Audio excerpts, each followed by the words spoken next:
he is here as part of the Gurukul Chevening program, with which again, I interacted before, and I asked him in the elevator down here how he was enjoying that time, and he said, I'm a changed person. I said, really? You know, how has it changed? I said, wait, let's hold that. Tell everyone, how has the time, so, you know, we are part of an institution, university in general, that prides itself on you know, really spirited and open dialogue and debate, and in particular at the Blavatnik School of Government, we believe that if you change government by just a little bit, you really are able to change the lives of many, many, many people.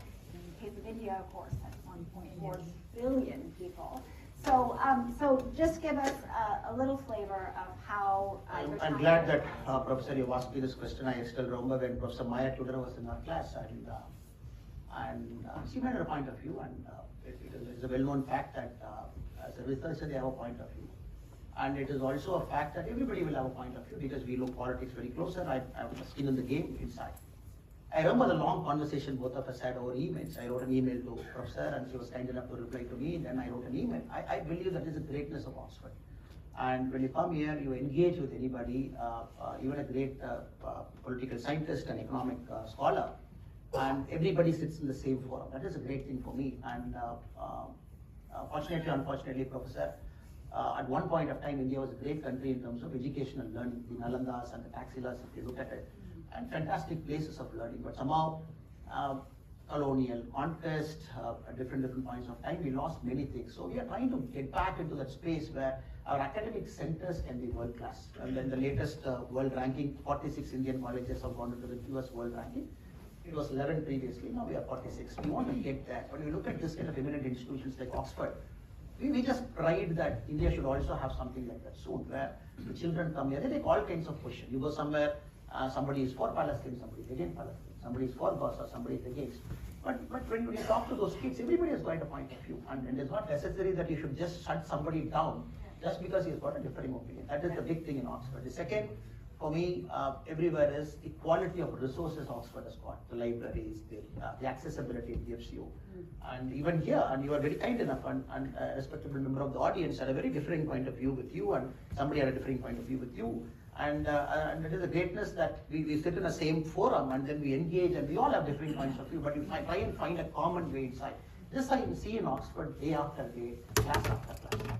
But when I heard about Oxford outside, I had a different point of view. But when I'm inside, I'm having a different point of view. Third, but most importantly, I said I'm going back a changed man because I remember when economists wanted to do an interview of me, Economist magazine about 8 months back, I said I will not give an interview.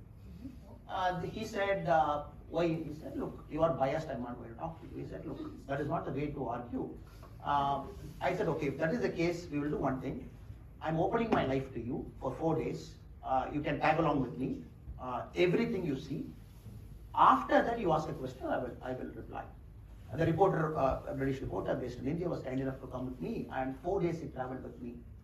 Then we both had a very engaging conversation. I don't want a positive or a negative story about India, madam. We are not bothered. We are only bothered about a story with perspective.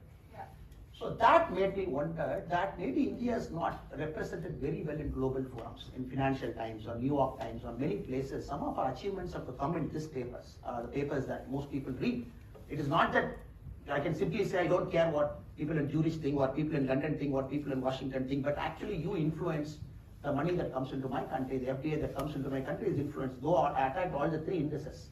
But all the 3 indices is a basis for World Bank to determine a country's governance mechanism based on which funds flow. And it is very important that one side I attack everything with data, on the other side you also have the humility to accept, to see how can I do better, to see how can I bring a better argument to the table so that everybody gets our point of view that is represented well. So I'm going back with this mindset that not necessarily to close our ears and shut down our eyes to criticism, but come back, have an open forum, go back. If there is something that we have to change, we are happy enough to change, no problem. Well, on that wonderful note, please join me. Now is the time to clap. Please join me in thanking